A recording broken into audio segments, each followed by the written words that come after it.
I'm very, very excited to announce today that I'm here in the More and More Cafe in Fremantle with Rod Culleton, Ben Tilbury and Andrew Gleeson. Gentlemen, welcome to the 8 News Show.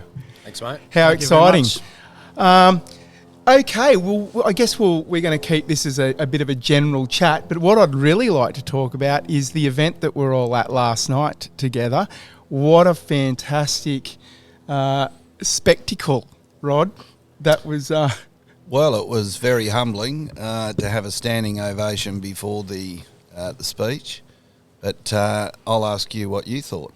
Well, you know what I thought? Let's just talk about the TIC parties and the CADCO parties. I know that every one of those people is just like me, rose up to the calling and they've jumped in and decided to run for their seats. So what I really thought was that what a great training, some really, really good experience for those people. And I know that you certainly kept that experience going all night. And unfortunately, as I was saying a little earlier, I was stuck in the back room doing a podcast. So every chance I got, I was sticking my head out to see what was going on, because I could hear in the background there was all sorts of cheering and everything. And all I could think was, what a fantastic event for the freedom parties. Yeah, absolutely. Yeah. So, some freedom parties. Some freedom parties. Well, you certainly schooled a few of them, Rod. Yeah, look, it was a fantastic event last night.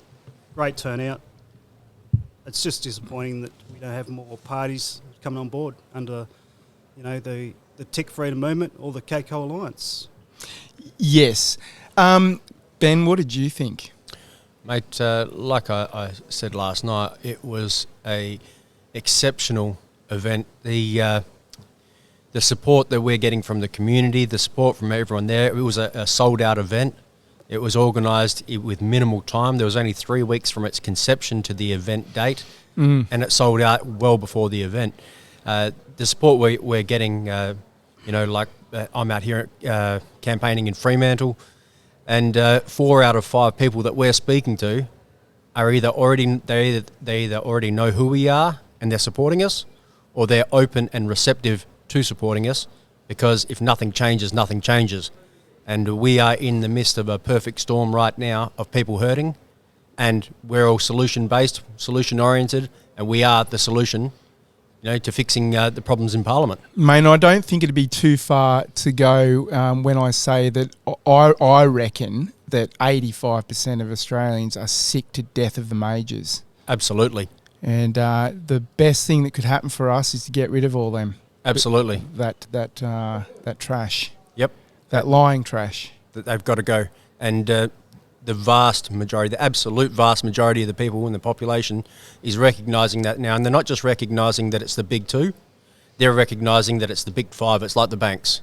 Yep. The big five have got to go. Yeah, so the Australian government has to go. And we must have a Commonwealth Parliament. That's what it is. And if we do not come back under our Constitution, how may you create a Parliament? You can't. So that's the whole nonsense. So let's get rid of the nonsense. Let's take the majors scheme away and let's give the authority back to the people, and that's to come back under the Commonwealth. I couldn't agree with you more. As I was saying a little earlier, I got to the point where I was so disenchanted with Australian politics, having been following it very closely for most of my life, that I started just thinking there's no point in following Australian politics. We're dictated by what's going on in the wider world, and I just started looking at the geopolitical scene, and I spent probably 14 odd years just concentrating on that. And now this monumental event has occurred in the world, this gigantic government overreach, this experiment on the masses, and I was awakened. And to say that I never would have expected to be here right now is 100% true.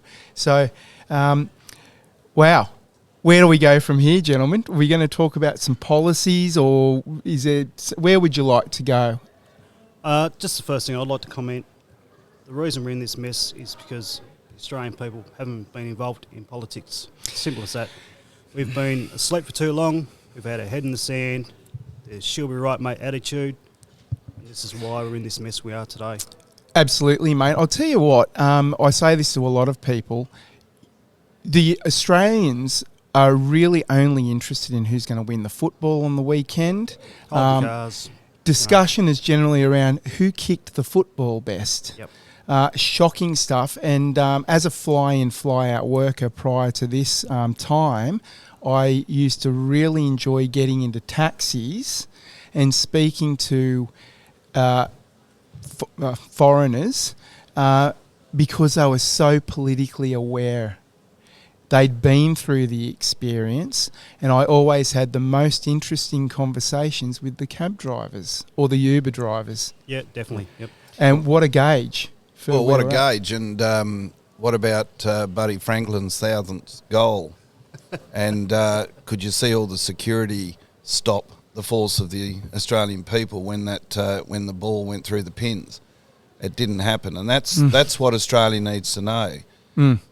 We are powerful as a nation, and these are the things. Everyone's a little bit hesitant, and with I was the same. I have been a farmer. I put my trust in the National Party. I mean, the National Party are a lapdog for the Liberals. They've done absolutely nothing. I mean, we have Rick Wilson down in our area, and there's no true. The message coming out of there is we need to give Rick the flick. They do absolutely nothing. And what we're about, Great Australian Party, is playing a good game of footy and putting it on and making politics real, making it raw, and bringing the people with us so they know that they are a major part. The people are the authority in this country, and only if they come back under their rule of law. And if they don't, if they choose to be off into this nonsense, well, that's when you'll just achieve nothing. So, we're prepared to run a footy team out on the footy oval. I know the majors run a netball team out on an AFL oval and try to say that you don't kick the ball, you handball it or you throw it. But we're just bringing back the real origin game of the Commonwealth Parliament, and that's to have real Commonwealth politics and Commonwealth parliamentarians. Rod, I have this same conversation with a lot of people.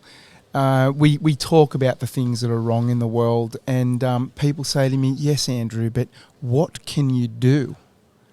And I say, well, the people are the power. You say no. Oh, come on, there's no way you can do that sort of thing. The self-defeatist attitude that the Aussie population have is quite shocking. Gentlemen, why did we get to this position? How did we get to this position? Well, look... part of the problem is that, for me, for an example, when I was plastering and working in construction, it was always, why hasn't someone done something about this? Yes. You've got to reach that point in your own life when you realise, hang on, I am someone. I can do something about this. And I went through, through my own unique education, hands-on experience with law. I want to get into that with you a little later on, mate. Yeah, no, that's fine. It's a bit of a laugh, and it's quite intriguing now. It hurt a bit more at the time, but time and time and pain equals humour. But yeah, so I reached that point where I was like, one day I was like, I'm in a great place. I am someone. I can stand up, and I reached out to Rod and said, hey mate, if you want someone to run, my hand's up. Like, fantastic, let's do this. Mate, what doesn't kill you makes you stronger. There's never been a truer word. Absolutely. Andrew? Look, there's too many of these, let's say, career politicians out there in the system. Yep. They turn up, they fill a seat in Parliament, and don't do anything else. Don't speak about Clive Palmer, please. Hey, listen, I've had quite a few very, very interesting events over the last couple of months. Yep. I've been sticking cameras right in coppers' faces and all sorts of stuff. So have I. Mate, I had a run. Let's just say I had a run-in with Ken Wyatt. So I thought, I'm going to do a little bit of research on this guy. And I went over to his website, and within under 5 minutes, I had the realisation that this bloke in his entire tenure has achieved nothing. He's done nothing. So I started making some phone calls. I phoned some of the Indigenous people that I know and said, what has he ever done for you? And they just laughed at me. He's like, absolutely nothing. In fact, he's stolen from us. So I rang lots of other people, and without a hesitation, everyone said, nothing. Yep. Yeah, that'd be right. Yeah, that's about right. Nothing. And I thought, damn, that's a common story.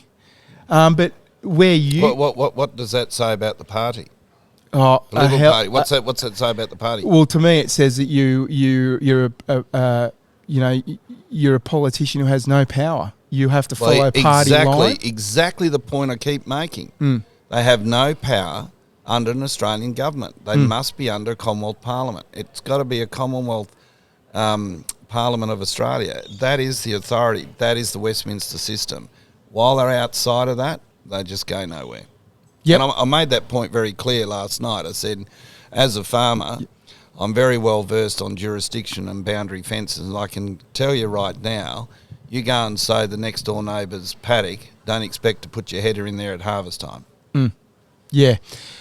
Exactly right. It's all about jurisdiction, isn't it?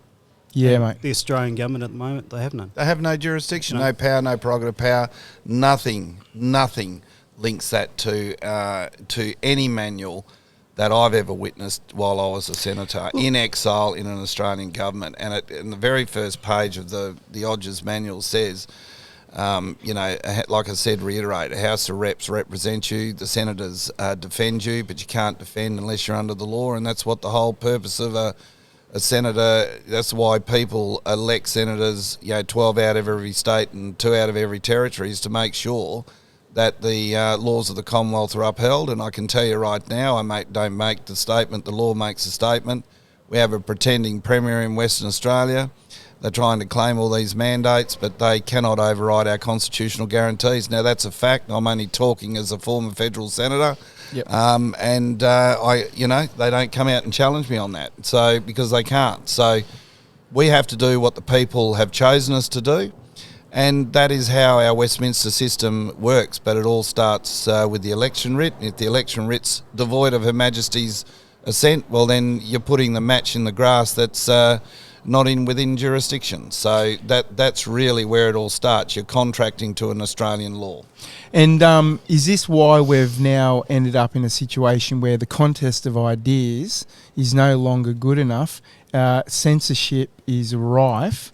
How do we get to this place where if you buck the system, all of a sudden, he's a criminal, he's a this, she's a that.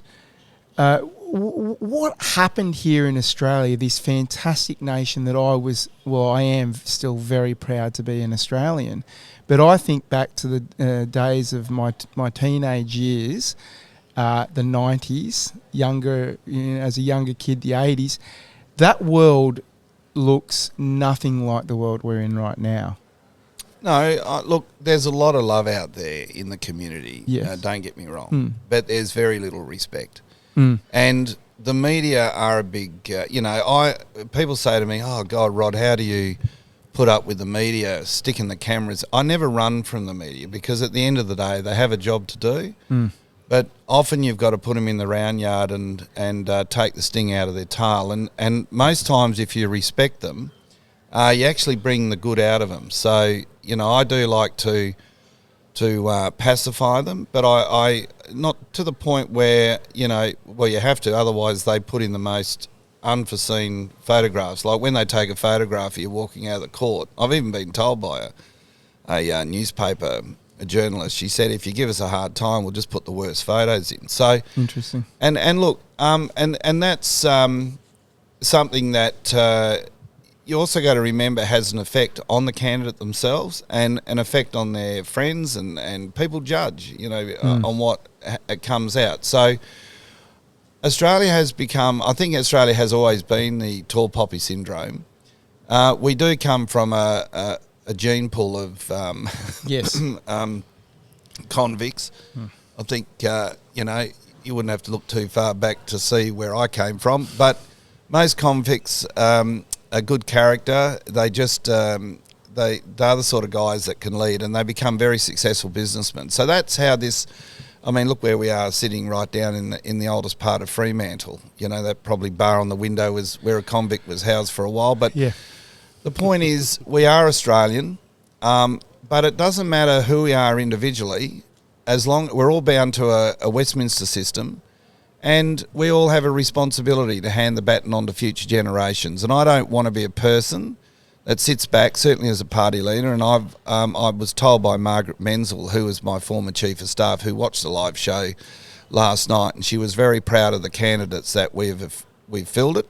Oh, nice. And look, Ben has, no better way that Ben has learnt law by being in and out of the courts. He's on, he's like a fox on the run. He's like me. We're under the cab and over the bush and round the tree, but we're dodging bullets. But at the end of the day, we're still running.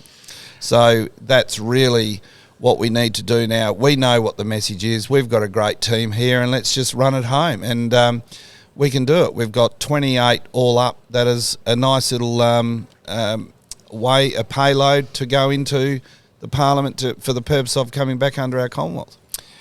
100%. Ben, the first time I met you was outside of Charlie Gardner Hospital. I don't know whether I should have just said that or not, but we were there. You I think, was the person that phoned me to come and give you some coverage, or at least it went through somebody else.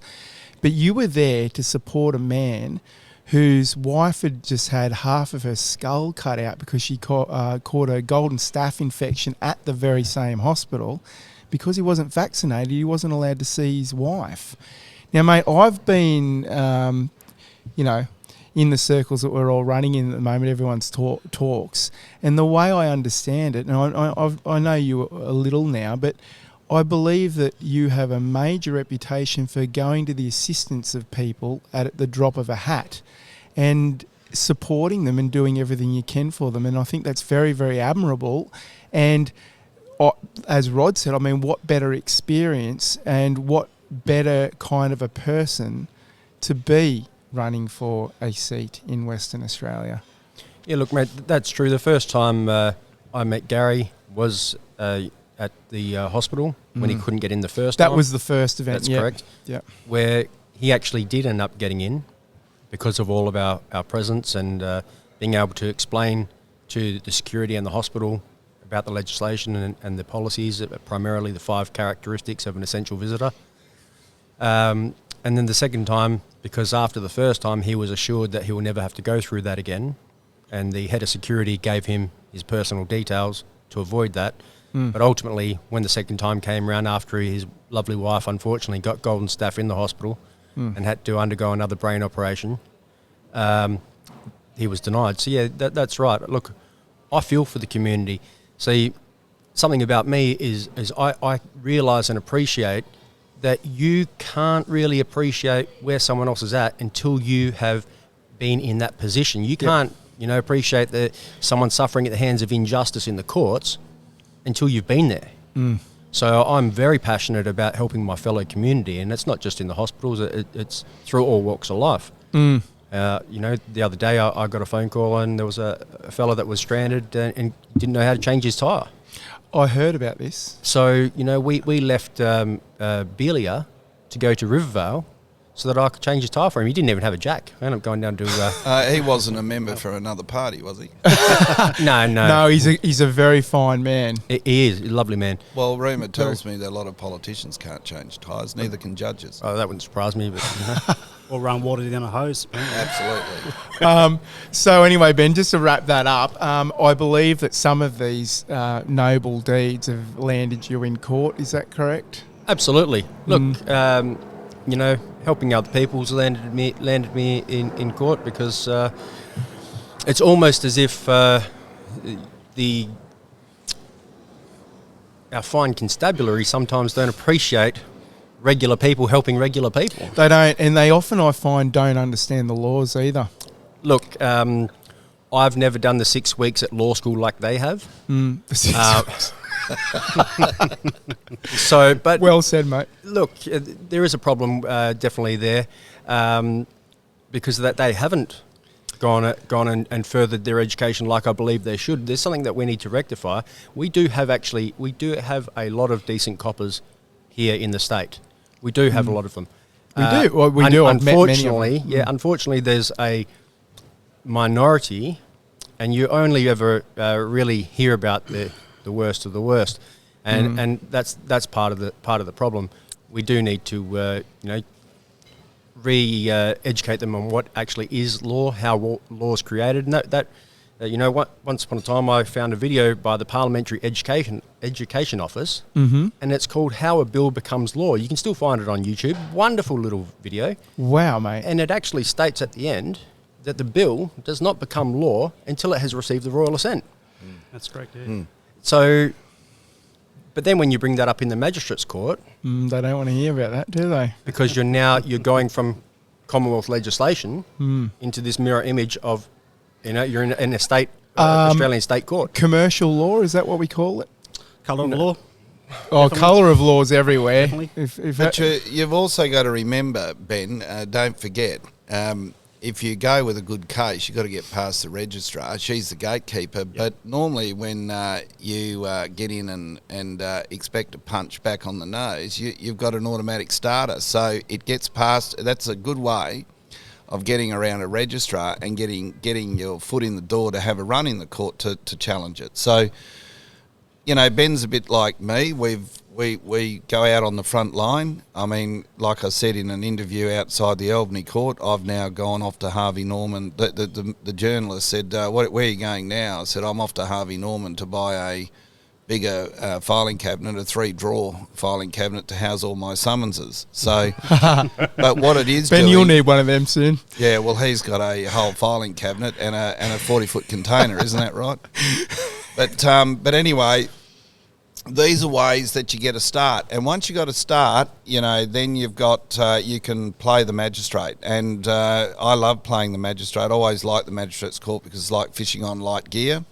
And when the magistrate starts to show signs of weaknesses or whatever, which is like at Kalgoorlie, you raise a notice of constitutional question or a matter, and then you can do a Section 40 direct uplift to the High Court. It's a one-way passage, leapfrog. So we love, but you got to get a start. And what we've been able to do is get starts, and and then bring the people through and educate. And often when I've been to court, they try to close down the public gallery.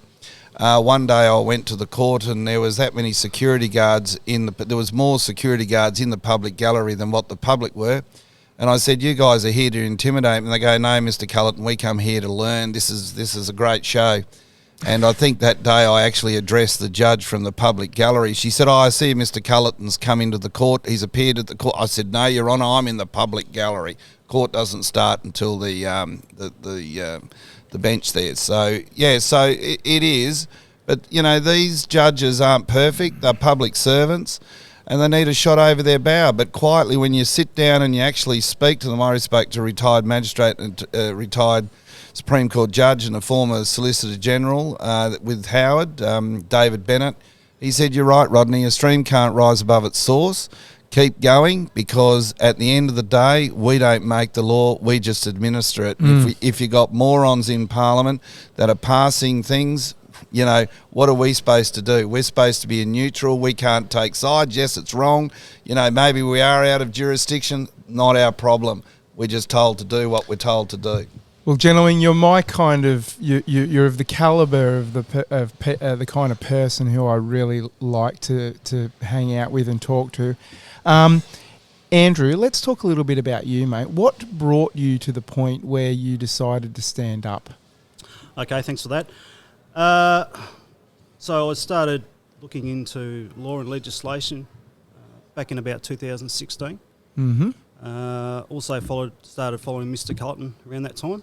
So hooked up with Know Your Rights group. That's my corporate name. It's Rodney. Sorry, Rodney. Yes. That's your sovereign name. Yeah, that's your sovereign name. Yeah. So, started following the Know Your Rights group, and they got some really great material. So that was my background, and started going down that rabbit hole. And, I'll tell you what, can I just stop you there? the links that you're talking about, and Ben, the really informative video that you just spoke about, for everyone listening, I would like to put those links in the description after the show so that we can, people can reference that. And of course, what I'll do is I'll go home and then upload it as an episode after this as well, so it'll be there for perpetuity, and people can go and reference that. Please continue, mate. So So that was my, as I said, the journey down the start of my rabbit hole. Come on board with Rodney after I'd met him on the last federal. I met him in Kalgoorlie, him and Wayne Glue. Yep. And, decided to approach him about running for state. So we hooked up with the Grow Australian Party then and ran in the background for state, and obviously stepping up for federal this time around. So I'm a miner, been a miner for 23 years. Righto, so that's just my like me, mate. Yep. So currently work underground. Obviously the vaccine mandates and things have affected me quite heavily. Got a little injury from it and spent some time off work, and then got stood down because I was a medical risk to site. And, we're still going through that process. So, mate, I'm sorry to hear about that. Yeah. So... don't we all know so many people have been injured now? Big time. Quite a few in my family. And I found out just a couple of days ago about my second cousin. So my cousin's daughter, 19 years old, gorgeous girl, now got problems with her heart. And one of the family members said to me, "Oh, we think it was from the Pfizer." And I said, "Do you think so?" Really? Yeah. I'm sorry to hear that. Anyway, look, we don't need to dwell on that. We're here to talk about you guys. Rod, what would you like to talk about? What is most on your radar? I know that it's the Constitution, but in terms of what you would really like to tackle in outside of that realm, there's so many issues on the plate at the moment. I mean, we're heading straight into digital identity and a cashless society. Big problems, isn't it? I think it's frightening. And I mean, if you think about it, right, we go cashless, people like us will be at the mercy of the government. They can just go and switch off your bank account. To me, that's a big issue. Look, I have to take it from a senator's point of view, okay? I can't... That's what I have to focus on. What is the constitutional role of a federal senator? That is to make sure the laws of the Commonwealth are upheld. So when we talk about digital identity and all these things, it goes nowhere. My job is to fix it, fix the rot and fix the problem. And that can be done very quickly, because if all these... It's like... You need to create a new foundation. Well, no, we need to restore... We need to come back to the foundation that's already there. We've already got it. It's like I'm looking at this building that would probably outlast this building here, 50, 100 times over. So we have to come back to what is the foundation law of this country. So Ben is correct. We all, as Australian people, have constitutional guarantees. And if any bill or legislation hasn't received the proper royal assent, it's of no legal effect. And I encourage all the listeners to go in and look up the Constitution, Constitution Act 1889, is it? WA? Yep, that's the one. 2.3. Go and have a look at that. And, here we are with these mandates, digital identities or whatever, but that's more at a constitution and state level. But all laws are subject to the Constitution. So you just bring the big tractor out of the shed, you blow the dust off it. I know the majors have had the bloody, the little 35 horsepower Massey going out in the paddock forever and a day. We've got the big girl in the shed, and everyone knows it's about efficiency and yield. So we keep coming back to, this is unlawful and that's unlawful. We get back in the rut again. What we got to do is get out of the rut and stay out of the rut, and that is come under the laws of the Commonwealth. And that's why my mantra has pushed very heavily. That is the remedy. If I don't get the Australian people to place us back into a Commonwealth Parliament, there can be no remedy, because there is nothing to hang on to. So it's probably better off Ben and Andy being in the House of Reps to say, okay, what are they going to do? Because that's why we've decided to place the lower house members down there, so that we have a good team in the House of Reps. Obviously, they're putting legislation together, and it's got to come up to the High Court of Parliament. So I'd rather those guys speak about that, because I want to make it very clear to the Australian people and to our followers, I can be a jack of all trades and a master of none. And what I do is I lead this party the best way I feel it should be led, and I don't think the boys, the standing ovation last night was very humbling to me, but it should also cement in my candidates, or my candidate's mind, that they have got a good party leader. Okay, and I'm hard, but I'm fair, and the boys will know that they have to do what their constituents tell them to do, and they know that I have to do the retail politics and stick with what I'm doing and run the senators of every state. So it's better to ask them, but we have set up such a great system. I understand, we developed an app. People will be able to go to the polls this the election day with the how to vote cards on the app, and that will be available. Legislation will be discussed there and whatever. So it's often I don't do politics on the run or do, our policies on the run. We put our policies, we put our money where our mouth is. We have gone out to the electorate, asked them what they want. Those policies aren't set in stone. We're always improving them, and as we develop, and this is what the guys have got to do. They have to listen as a public. If they are elected into the parliament, they're a public trustee. If they like red and the constituents love blue, blue is it. They have, they get a one vote, but if it doesn't get up, so that is the democracy, that is the democratic process, that is the democratic system that we have to come back to. There is nothing in these local governments, Dan Andrews, but we're getting the police are respecting us. They know what jurisdiction they should belong to, and they know that they're out of it. So that's what I'm trying to teach my team. So in short, I'll stick with the High Court of Parliament and the law, and these boys can go through the policies with that, because I support them 100% in the think tank. Rod, that's so refreshing to hear. Yep. The biggest thing is our policies, they're all aligned with the Constitution. So they're all subject to it. Exactly right. They're all subject to it. Anything that our policies state, come back to that good book. Look, and I mean, we live in a fluid world, right? There's things going on all around us and within us. You can't just go and make one hard and fast rule, which I think this whole mandate thing's taught us. The rule of proportionality has not been observed here. But you know what a mandate is, don't you? Well, it's not a law, it's a request. It's a contract, Contract. between one party and another. You tell me who's contracted to a mandate. I know I'm not. I know my employer wasn't. Well, it's a nonsense, and this is where this is where the Senate is failing the people. It's not the watchdog what we think it is. So, and like I said at the presentation last night, if the correct, I'm not here to rubbish the other parties, but it was well presented last night that they go, look, we have to get legal advice whether or not we take the correct contract as per Section 42. I'm sorry, you don't get legal advice on that. Is a mandatory procedure.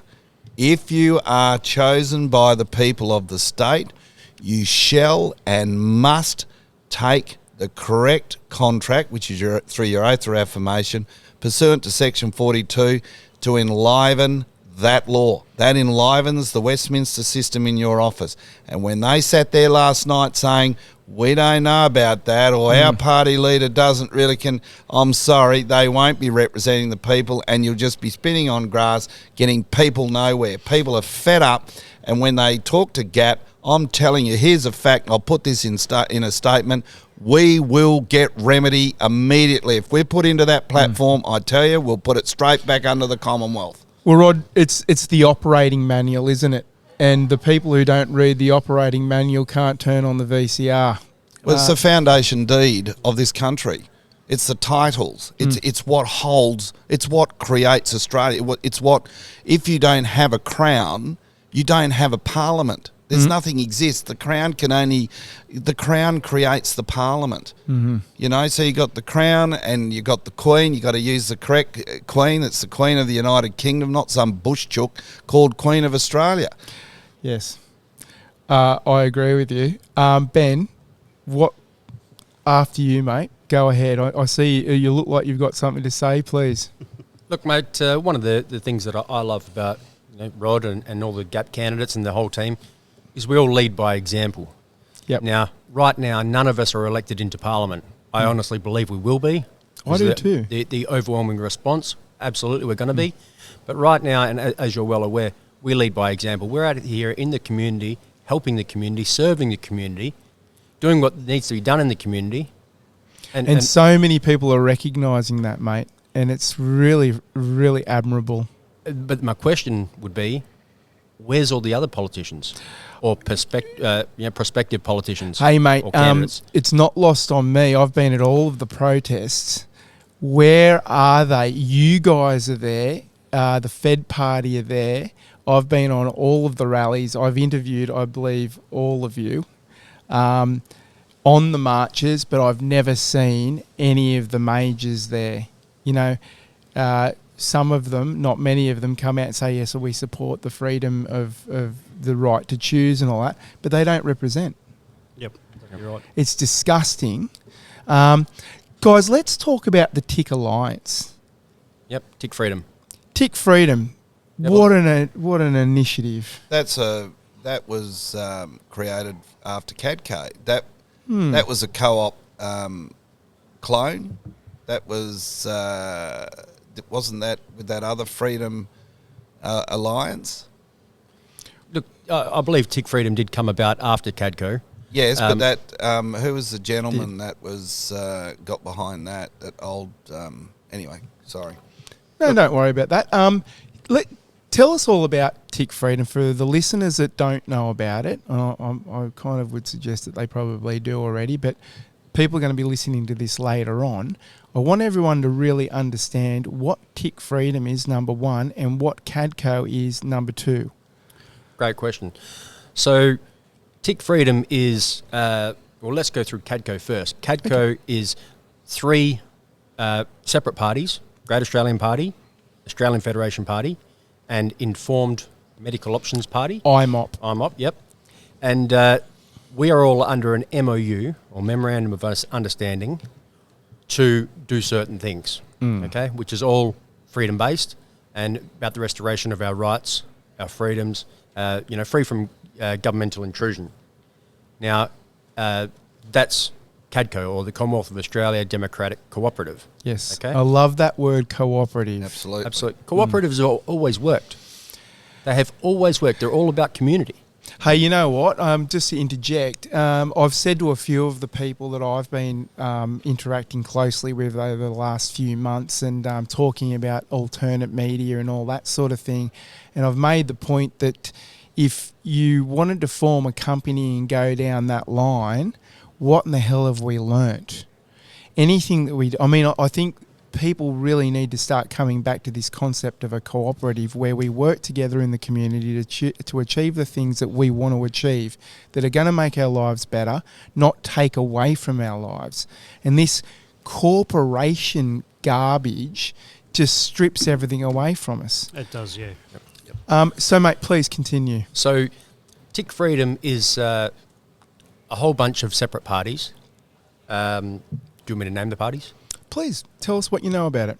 All right, so it's the Freedom Cooperative, Australian Federation Party, Australian Christians, RDA or Reignite Democracy, Liberal Democrats, IMOP, as we just established before, the Great Australian Party, DLP, the Australian Values Party, and... Just speak into your mic, mate. Sorry, mate. Right. And the Australia Project. Now, the main difference between CADCO and Tick Freedom is there's no MOU in place. Yes, we've all got the same goal, we've got the same or similar ideas, and we want to, or we at least advocate that we want to head in that general direction, but there is no substance, there's no glue, there's no bond, there's nothing that says, hey, this is the way we're all progressing together, side by side. Yep. So ultimately, with Tick Freedom, yes, we're all freedom-based parties, but we can shoot off in 8 different directions. Yep. Whereas It's kind of like a code of conduct, right? well, no, the code of conduct would be more of CADCO. CADCO, yeah, because of course. we've got the memorandum of understanding that, hey, we're all agreeing and signing to walk this general, well, not general, more of a specific walk with certain codes Yes. that we're all going to obtain and achieve. Whereas Tick Freedom, there is none of that. Yes, we're freedom-based parties, or that's the way we're portraying ourselves, or everyone is. But at the end of the day, any one of those parties, without formally executing any document to say this is what we're doing and this is the agreement that we're, basically the contract that dictates what we are going to do, there's just none of that on the Tick Freedom. So as much as I support Tick Freedom, I think it's fantastic because it's allowing the main freedom-based parties to get out there and get exposure. But there's just nothing there that stops us from drifting in any other direction. Whereas CADCO, we are locked in, and it's there's no way out of that. We have said and put it on paper and signed that this is what we're doing for the people, this is the direction we're going in, and we cannot waver. And this is what we desperately need, right? Because without working together, we're not going to achieve the kinds of things that we need to in the time that we needed to. And I feel like time's running out. Well, let me tell you this, okay, because I was the founder of CADCO, and the reason for a co-op is because they work well. I can tell you right now that meetings are held with the party leaders of IMOP and Australian Federation Party, to whereby those leaders, we keep our own manifesto as a political party, and we don't influence one party from the other. But we all are prepared to walk under a Commonwealth mateship, and that's come back under the Commonwealth. All our candidates sign up under Section 42 of the Constitution. So that's a big plus. So we've got good Commonwealth allies going into to get the job done. So does Tick Freedom have that weekly meeting or interaction with the party leaders of those parties? No, it doesn't. I do believe Tick Freedom took off on a great idea of CADCO. I always used to question myself, why would they want to create something different as a Tick Freedom? Why don't they come under the MOU to CADCO? Why do you need two to confuse people? So Agreed. CADCO is the pedigree. CADCO, you're speaking to the founder of CADCO.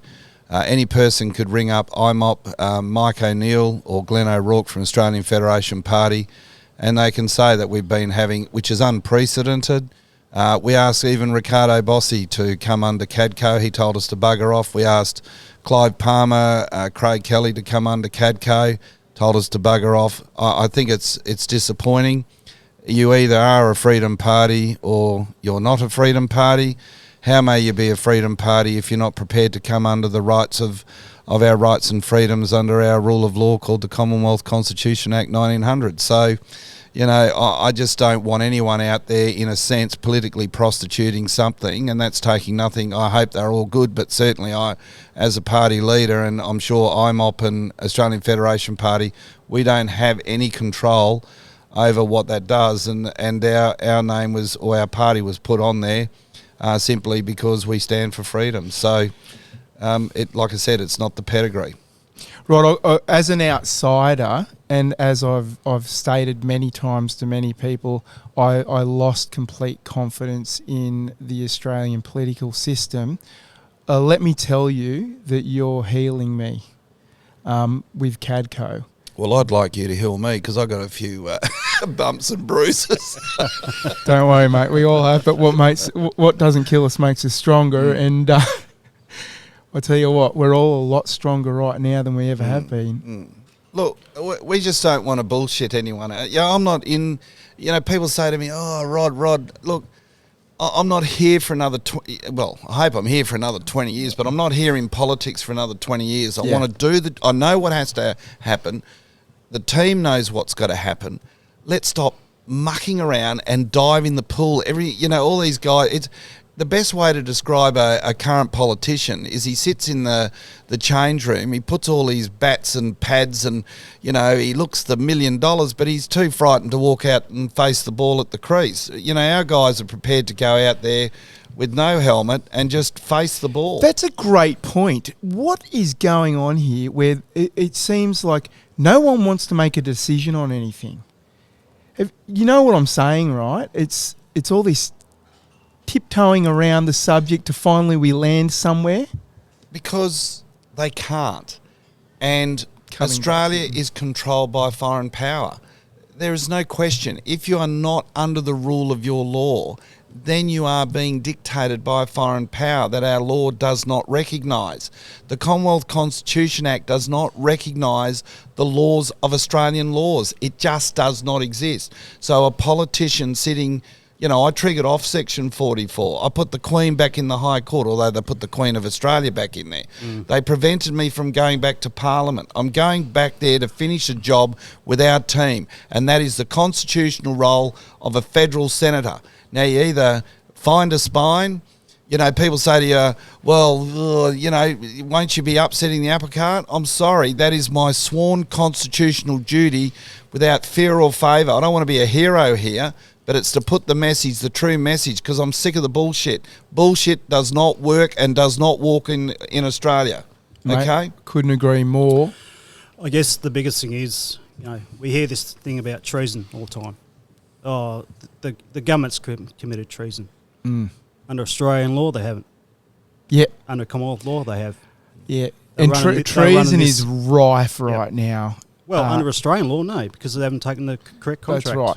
But for people like me, and I guess for people like you, Rod, obviously you've got great experience, but for us three here, when all this kicked off, the mandate business and indeed just COVID in general, one of the first things I did was I started looking up the legislation. And I tell you what, I mean, you're talking about thousands of pages of documentation. It took me about 5 minutes to confirm all of my theories, and particularly when you get into things like the Biosecurity Act of 2015, but really anywhere you look, you can see that we, the people, are getting screwed. Oh, big time, big time. Yeah. Big time. I mean, you look at the traffic laws. You know, apparently we got 100,000, 200,000 criminals in each state per year that are committing crimes. Well, you know, that doesn't wash. Let's have a look. Can you expand on that a little bit? Well, let's have a look at the laws and change it. Mm. You know, if we've got 200 or 300,000 people breaking the law a year, obviously there's something wrong with the law. You know. Okay, let's expand Simple on as that that. a little bit. Tell me what you're talking about. So you're talking about like speeding fines and things like that? Or generally, traffic fines. Yep. So if you got 200,000 or 300,000 people breaking that so-called law every year, well, it's not a problem with the people out there. Well, it's a bloody problem with the law. revenue raising, mate. I remember being a young bloke, and like all young blokes, we do things that we shouldn't. And I remember many times getting caught by the cops. And I'm not saying that I've done anything bad. I'm talking about, just maybe a little bit of drink driving or whatever. Yep. Being a lad. And back in those days, the coppers were part of your community. They had discretion. And they had discretion. I mean, if you were way out off the hook, you're going to end up in the paddy wagon. Yep. But generally what it was a discussion to point out to you where you've gone wrong and what you needed to do next. And if you agreed to that, they go, right out on your bike, mate. And if I catch you out here again tonight, you're done. Yep. And you, me, and your father are going to sit down and have a chat. It was always that way. Now it's just right, $1,000 fine. Yeah, exactly right. You're a criminal. You've got a record. That there's no way forward with an attitude and an approach like that, is there? Well, the issue is these days. I mean, back then or the general community respected the police. They did, and they had integrity. Okay, flat out. Now, but they were police officers back then, not police workers. Yep. And they would have swore the correct oath too. But the other thing is, how do you respect a speed camera? You know, Well- how much integrity does a Multinova hold? Mate, how are we're going into the age of robotics. There are countries already putting robots on the streets. What in the frig is going to happen then if we don't stop this soon? Well, look, there's already so much law in this country that nobody knows the law. Yes. And that's why you have specialist lawyers. You know, one lawyer can't do every field or category anymore because you have to specify which one you want to... Our society is so damn complicated. You know what? One of the things that shits me royally is that at tax time, and I'm like, hang on a minute, I've just worked my butt off all year. I was a fly-in, fly-out worker, right, mate? I would have easily done 5 hours at a minimum on my days off. Yep. Every single break. Yep. And I would have the general manager of the mine site, other department managers calling me and going, mate, I know you're off at the moment, but we really need this. And I always did it. And then it gets to the end of the year and I've got to start spending huge amounts of money to have someone do it for me. Or if I wanted to do it myself, it's quite the effort you need to make. And I'm thinking to myself, hang on, is the government paying me to do this? No. No. No, you're volunteering your time, Bill. You know, you're volunteering your money and you're volunteering Well, your everything's time. a volunteer now, isn't it? Voluntary. And voluntary. And I don't mind that to an extent because we all want to help our fellow To a man. point, yep. To a point. But when it's becoming, when you're being abused, and I mean, we're just picking on that subject. There's so many that we could talk about. Andrew, what's something about your common life that you are sick to death of? Well, don't get me started on taxes. Obviously, being a miner, it's a real big. Oh yeah, It's a real big issue for me. But we do have a plan for that. So, yeah. Do you want government to get the heck out of your life? Big time. But the problem for me is we treat government like mum and dad these days. You know, anything goes wrong, we run into government for a handout. Everyone's wrapped up It in a shouldn't be little like that. in a little bloody plastic wrap bubble Yep, thing. definitely. Yeah. What about you, mate, Ben? What about me? What do you most want to change about your common life? Like I'm talking about something that everyone out there could refer or relate to. Look, I don't know if there's something that everybody could relate to, but I'm certainly passionate about a lot of things. I know you are. We've established that already, mate. You know, I'm passionate about reformation of the law, equality of justice. Like I said earlier, you know, you can't appreciate the injustice that happens in court until you've experienced it. You know, there's so many things that. At what point do we decide that the government has no right to intrude on our own life? And I'm talking about they have like right now they have the perceived authority to tell us when we must inject something into our body. I'm all about the democratic freedom of choice. Mate, I'm all about informed consent is my right, not my damn obligation. Absolutely. Yeah. You know, human rights can never be suspended. I mean, the Constitution states that it can't be suspended even in cases of wartime. So we are off the track. We're off the track in But- a big way.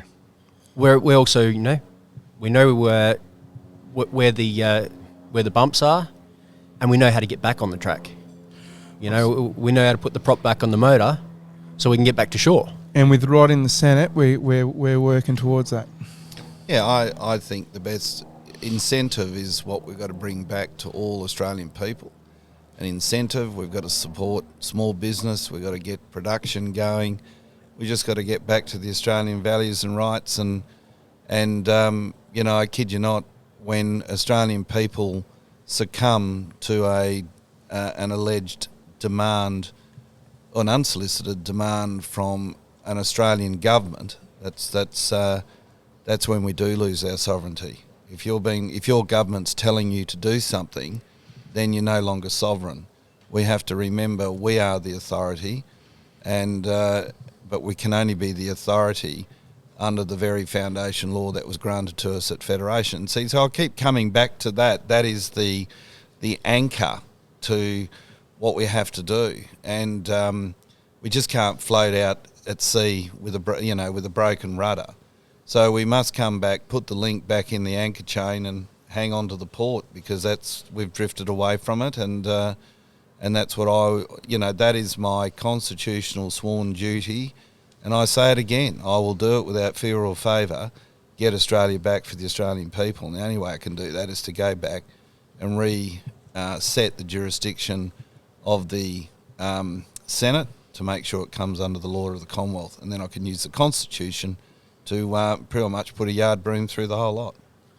And then once that Thank you. Once that happens, a lot of the so-called law, will fall away. Mm. There is no law. But that's right, because it won't, it won't sit within the parameters of the Constitution.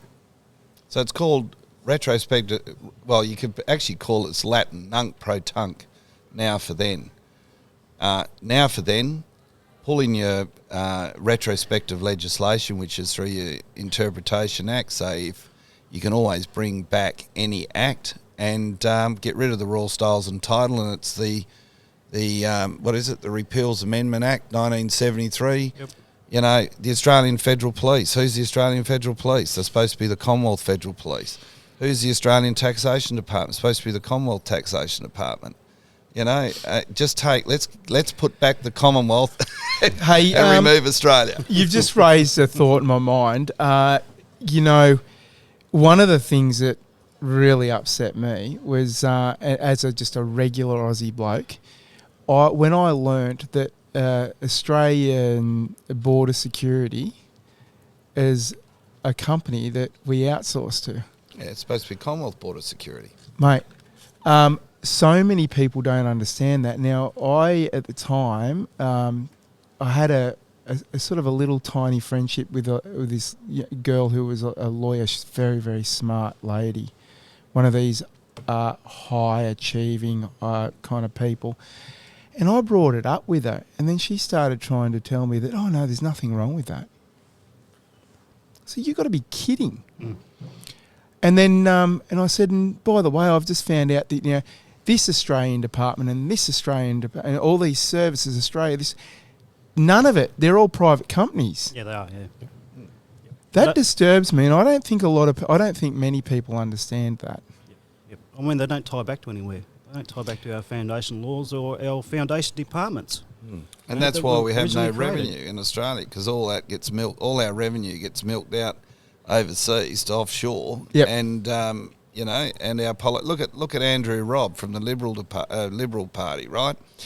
When I was hot favourite to go on Four Corners, I've been on every TV program you can, well, not every program, but every channel. Mm. But Caro from Four Corners said to me, "Can you do a Four Corners show?" I said, "Yeah, on one provision." He said, "What's that?" And I said, "You expose Andrew Robb from the Liberal Party."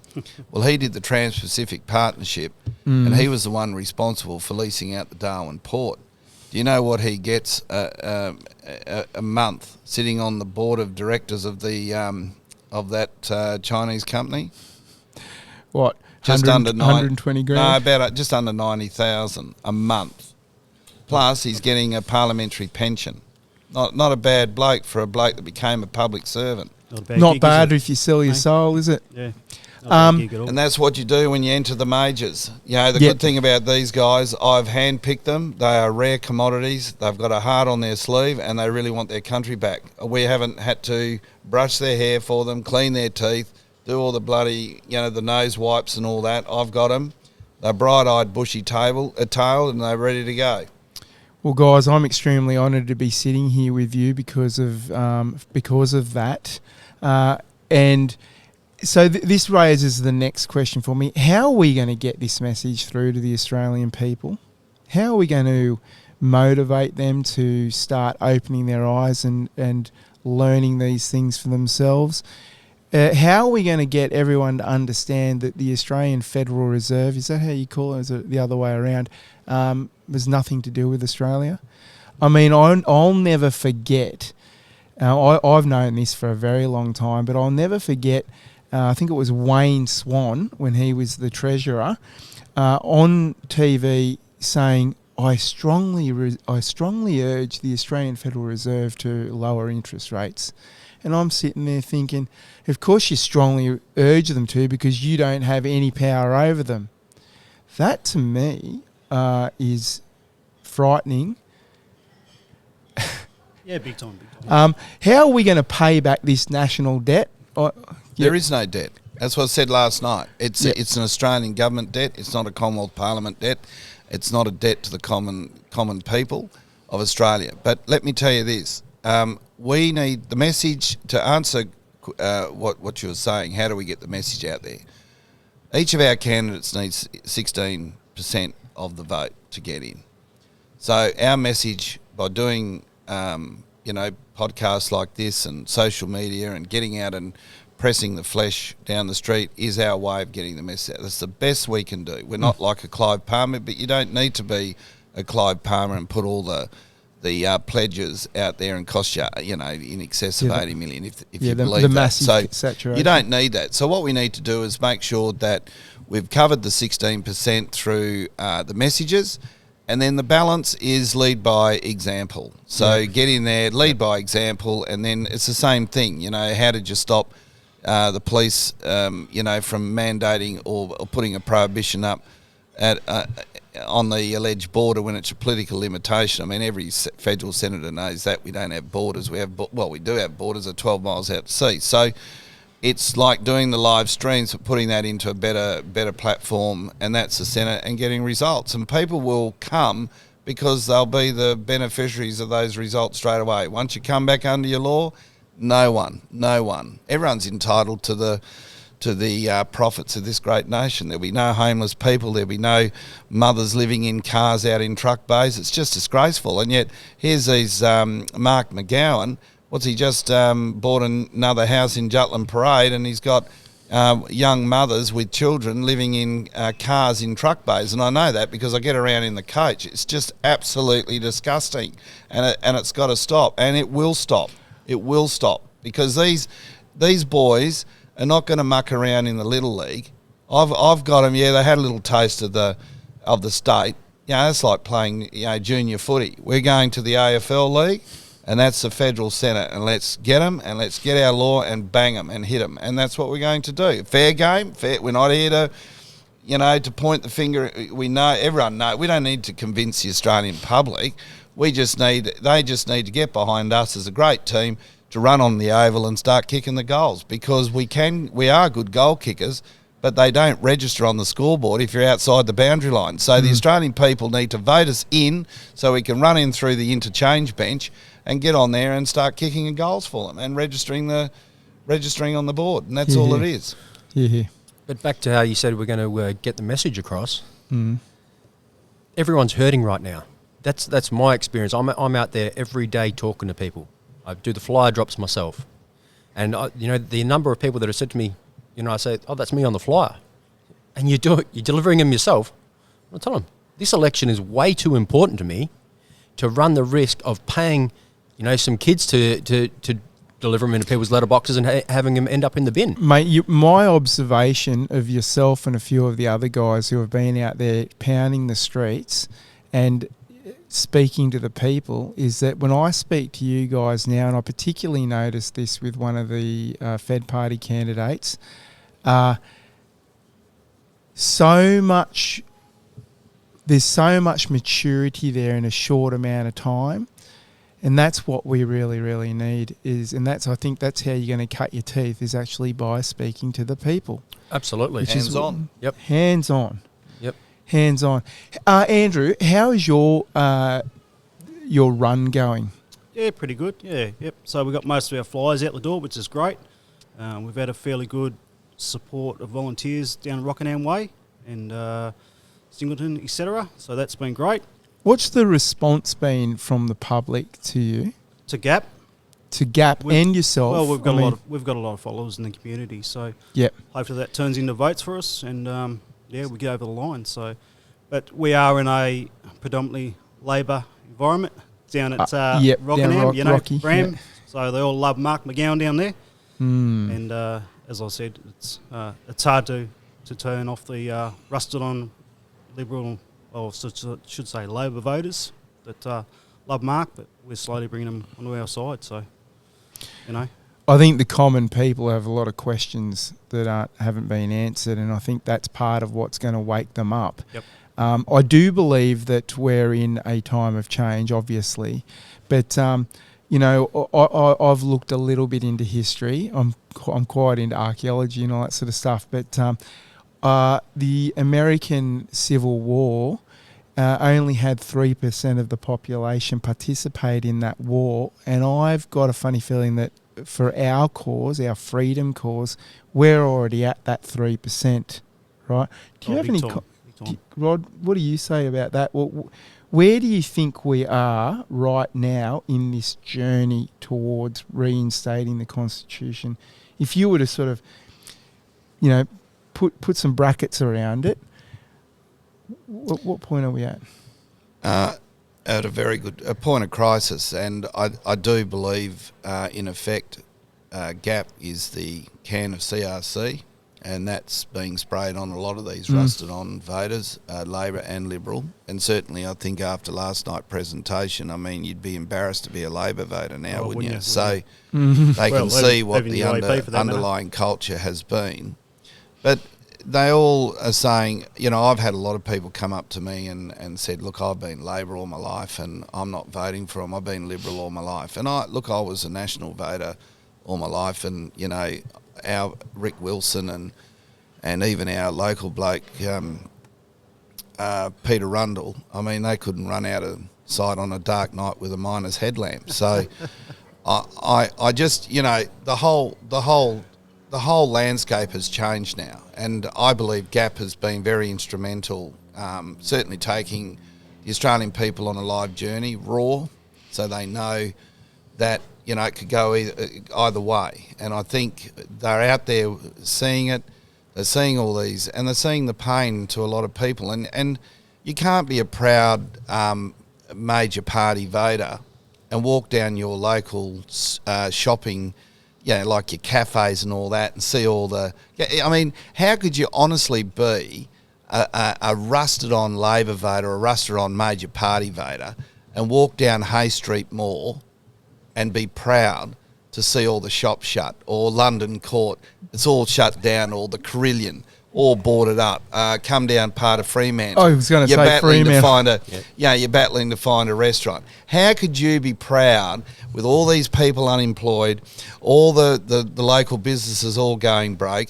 You know, people have a crack at me saying I'm bankrupt. I said, mate, you're bankrupt too. Why is that? Because I said, if they called on the national debt, which you claim is 1.3, which is not our debt, but if they did, can you pay it? No. Well, then we're all bankrupt, aren't we? The whole country's bankrupt. I was going to say to that earlier, we moved on, but I was going to say, I know how we pay back our national debt. We all pull out our empty jam jars out of the cupboard and hand them over.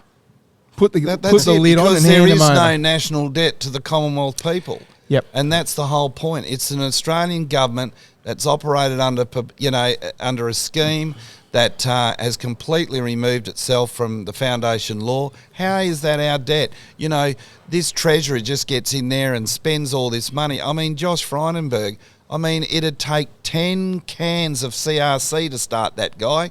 And, you know, and a kick in the arse. Oh, you know, but honestly, the guy is not, you know, even he skimmed a bullet. He's not sitting pursuant to laws of the Commonwealth. I mean, none of them are in there. That's why I want the Australian Federal Police.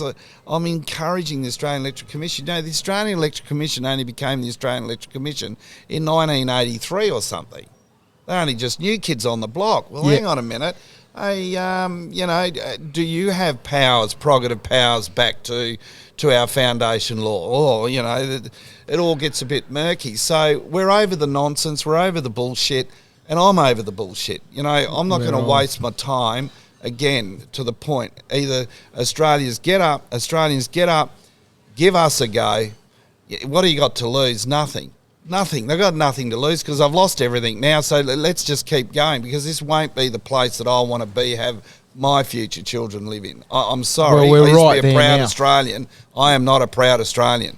And seeing how our corporate banks, you attacked our great farmers and how they just want to get rid of all our farmers, our dairy, people's cattle's dying of thirst, and these bullshit politicians saying they own all the rights to the water, and it's going right past the boundary fence where, if they cut a hole, the cattle could start drinking. Who the hell do these people? Barnaby Joyce, he needs to get... the good thing about... there's no good thing about Barnaby Joyce, but I can tell you this. Barnaby Joyce, as an agriculture minister, he sits there with an Akubra hat. I'll guarantee you one thing. That man would not know which end of a sheep ate grass. What? Yeah, what a freaking fraud. I hate people that go and try to trick everyone by wearing a pink sweater or a bloody Akubra hat. You know what I mean? It's sickening. And what's don't he start done? me What's on he that done? subject. Absolutely nothing. Nothing. But he was scratching the back of the big boys in the Murray River down, all that sort of stuff. And I challenge anyone listening, if you're not familiar with what Rod's talking about, go and have a look at it, because it'll make your blood boil. Certainly, you started talking about that just then, and I started having flashbacks. I mean, there's been times where I've been so angry with things, I've thrown things at my TV, you know what I mean? So, let me say this. Movie stars have got nothing on you guys, because this is where it's at. If we're going to save our humanity, it's not going to be through bloody whoever these drop kicks are that are on the TV giving us their opinions about what we should do in our life. Or, you know what I'm sick of? I'm sick of being lectured about, you people, you spit out too much carbon dioxide, and then they all go over to their big meetings in their private jets. Disgusting. No. Well, I mean, let's have a look at reality. The sun's expanding every year. It's going to heat up the earth. Well, mate, everything's an ebb and flow. Show me a policy that's going to block out the sun, and let's talk. But you know what? There's just so many people out there that just haven't decided that they wanted to become a little bit more informed, and it wouldn't matter what subject it was. Yep. I don't understand that. I understand it to the point where you're a teenager, you become a young adult, and it's all about this exciting world, and I'm going to get drunk and sleep with as many people as I can, kind of thing. And that's the reality, right? But then you mature a little bit, and you start wanting to investigate into things, and you become a real adult. So many people don't go through that phase of life. They stay stuck. Yep. And I feel sorry for them, I really do, because it's a fantastic world out there, and there's so many things to learn about.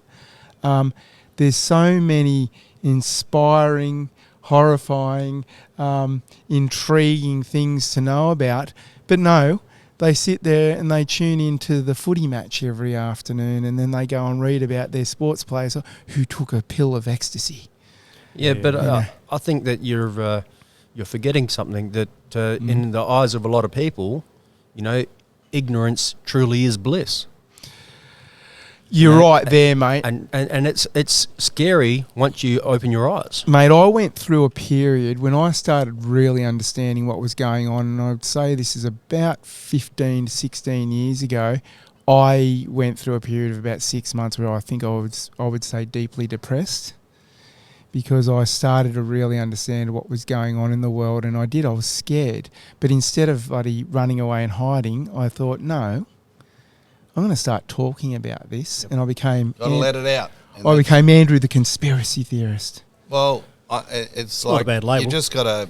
I'll wear it with a... Yeah, you got to let it out. Yeah. And speak from a bloke that's quite experienced with it, because I've had a lot of headwinds in my time, but you just got to keep releasing it, getting it out of your system, and dealing with it. And I think, we touched on this the other night, but look, our main ethos at the party is the protection of families and the people, and the Australian people. And like I keep saying, the only way we can do that is come back to where they have a true government, and have a government that holds their authority as out front, and that's all we do. So look, we're ready to challenge it.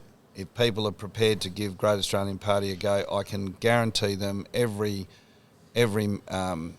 fellow or our candidates have all taken up an MOU. They've as under the candidacy form. And also, I want to also say to you, listeners that Great Australian Party is the first party to actually go out and do memorandum of understanding with the tribal elders. We travelled right up through to the Northern Territory, to whereby I was invited to their law councils, which is unprecedented. They really like what we're doing, and they're prepared to put their differences aside and also come along as Australians and walk alongside of us under a Commonwealth mateship. So both them in the Northern Territory and Western Australia have done memorandum of understandings right up through Tiwi Islands, Thursday Islanders. They really get behind what we're doing. So, just give us a go. That's all I'm saying. Yeah. Mate, I think that's a wonderful point to close the show. Gentlemen, I'd like to get your final comments. Ben, take it away, mate. What would you like to say before we end this?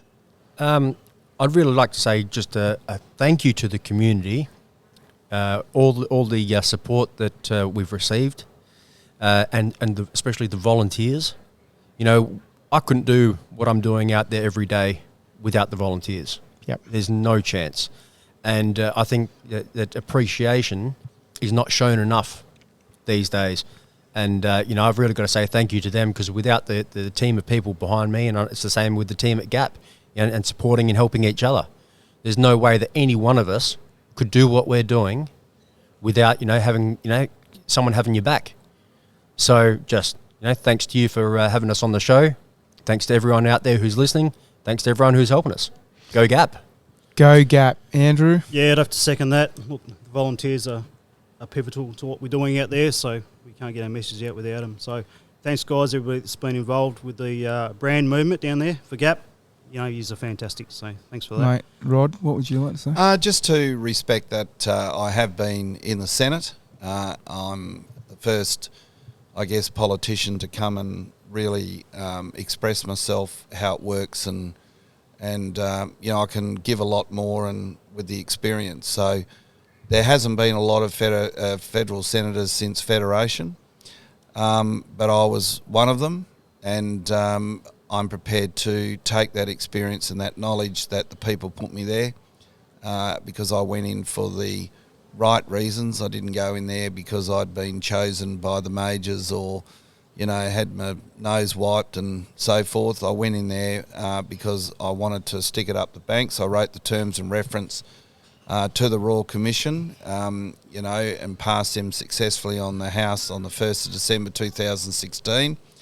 And, that was all empowered by the Royal Commission Act of 1902, which required the Great Seal of the Commonwealth, which the Attorney General's office said had been removed. So when I went to Malcolm Turnbull's office, I said, we've got a problem about the Royal Commission. He said, what's that? And I said, well, you're the Prime Minister of the Australian Government. He said, that's correct. And I said, well, the prerogative power, or certainly the discretionary power that comes from the Prime Minister has to be the Prime Minister of the Commonwealth of Australia. And that's why Malcolm Turnbull came out and said, we're not having a Royal Commission or go familiar, because he wasn't the Prime Minister to call it. So I'm just telling you, that's the law, that's the facts.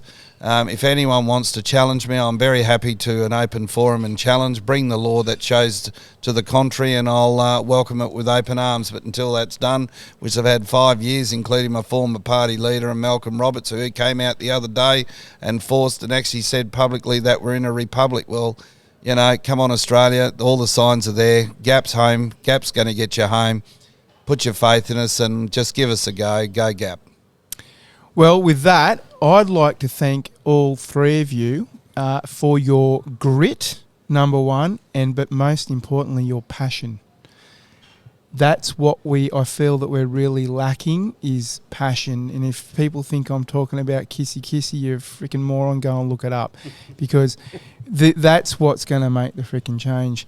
Gentlemen, thank you so much. Thank you for being on my show. And I really look forward to following you through the election. Best of luck. I believe you deserve it. And I believe there's a lot of other people out there in the freedom movement that deserve a bit of a win in this upcoming election. And I'm certainly going to make every effort to give all of the freedom parties a platform as well. Thank you. Thanks, mate. Thank you. Cheers. Thank you.